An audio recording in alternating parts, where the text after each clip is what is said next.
to this. Competition involving lemonade stands so cutthroat that the police were actually called in. Transportation officials say it's not as easy as replacing a light bulb. No, they're going to have to actually go in and go underneath all this dirt and rip this old system out.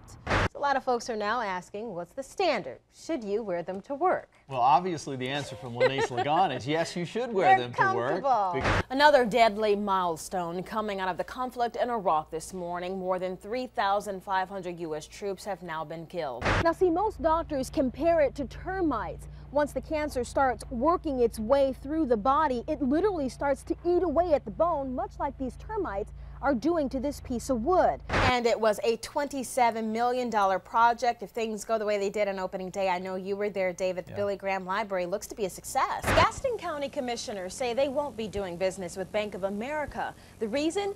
Illegal immigration.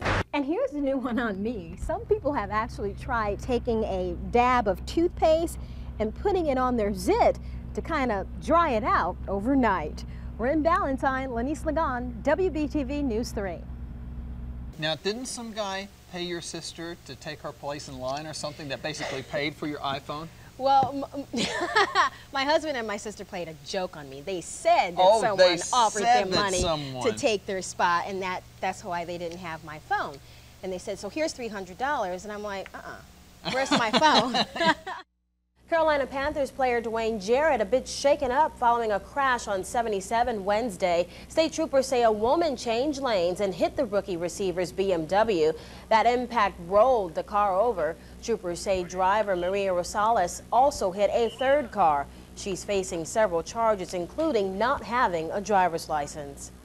Senior Bush administration sources say a consensus is building to shut down Guantanamo Bay. Officially, the White House says the decision is not imminent and key legal decisions need to be made first. If Guantanamo Bay is closed, detainees could be sent to one or more military prisons here in America. Living in Union County is getting more expensive. County commissioners decided to raise property taxes by 12% to pay for new schools. And that decision came yesterday. Two commissioners opposed the idea of raising the taxes, but a majority didn't mind it. This means homeowners will pay about $150 more for a $200,000 home. 5:29, now the time, and welcome back to WBTV News this morning. Having a set of twins in your school isn't that unusual, or maybe even two sets, right? But one school is seeing double 12 times. Yeah, we're going to show you that. Plus, water restrictions underway in Gastonia starting this morning. Well, good morning to you, and thank you for staying with us. A lot of folks having an extended weekend because of the holiday. You got any plans to grill out later today? No, not really. No? But I suppose I need to make them because the weather situation today looks phenomenal. It's going to be perfect, right? You've got the parade going on in Center City later today. Right now, emergency workers are responding to an incident on I-85 South near the mile marker 63. Now, you just heard Chuck Rhodes talking about it here. Details are very limited at this hour. We do know that traffic is slowing in that area. This is in Cabarrus County. We do have a crew on the way to the scene, and as soon as we get any new details on the situation, we'll be sure to bring it to you.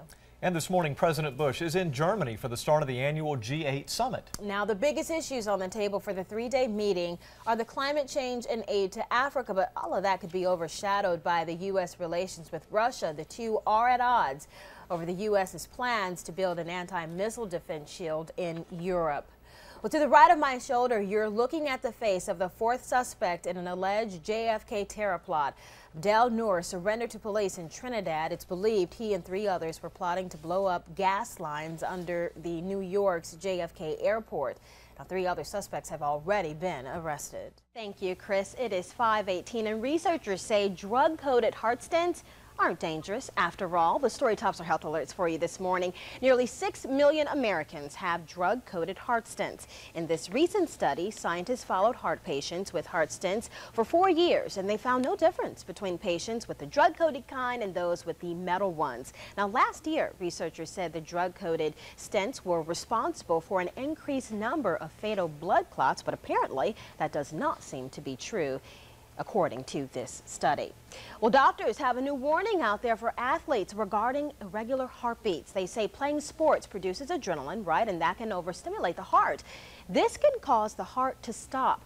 Doctors want athletes to be screened regularly for irregular heartbeats on a normal basis so each athlete will understand the risk. They'll run away from you. Jennifer Mullis is up bright and early every day tending to her babies. She's been farming with her husband Dean in Stanley County now for more years than she can count, raising free-range chickens and pumping out organic fruits and veggies. We think there's nothing like it. I mean, when you get a local homegrown tomato or a really firm squash or a nice shiny eggplant, when you get eggs that were, are less than a week old, and you can taste it. Consumers are eating it up, too, wanting to buy fresh and local more and more every year.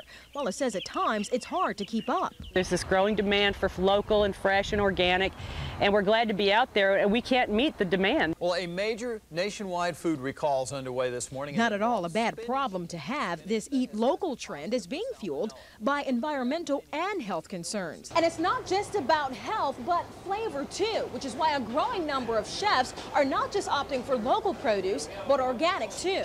I need probably about 6 spaghetti squash. Tim Grudy is the executive chef at 3 local restaurants. He let us tag along on a run for fresh ingredients at the Charlotte Farmers Market on Yorkmont. It's all fresh picked. If you talk to the farmers, you know that they picked it within 1 or 2 days. Grudy says cooking organic costs more, but the benefits are worth it. It tastes better.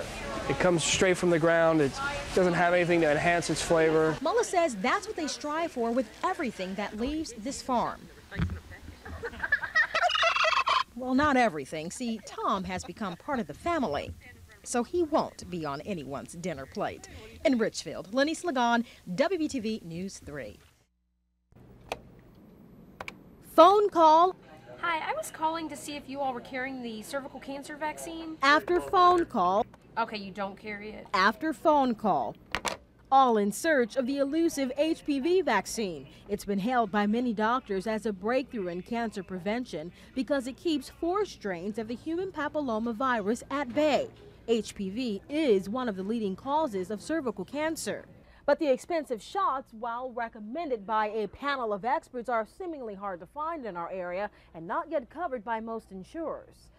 We spoke with a pediatrician in Huntersville, and he says this isn't that unusual. As happens with most vaccines when they first come out, there's sometimes not a great idea from the manufacturer of what the demand is going to be, so oftentimes it's not as available. But here's what we found in Charlotte. Out of the pediatric offices we surveyed, only 2 offer it. Half say they don't carry it and aren't sure if they ever will because of the $369 cost for the 3-shot series. Now, older women wanting the vaccine have a bit more luck. Most places we called said they do have it. Only 30% didn't. But then again, most insurance companies aren't paying for this vaccine yet. Lenise Ligon, WBTV News 3, Prime Time.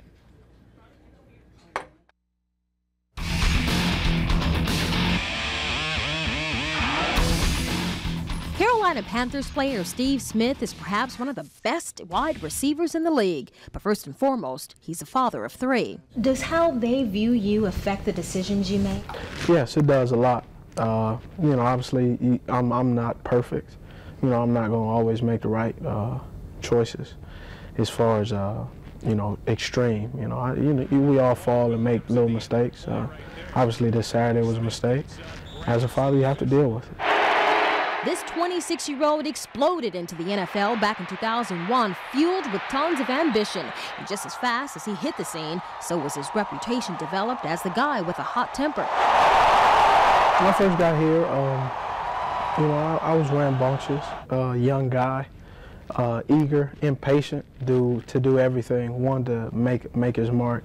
And when you're impatient, when you're not making your mark, you get frustrated. You get upset. Smith says it was all about making adjustments, something he didn't do that quickly. He admits his mistakes and credits former Panthers player Hussein Muhammad for taking him under his wing and putting him back on the gridiron in the right frame of mind.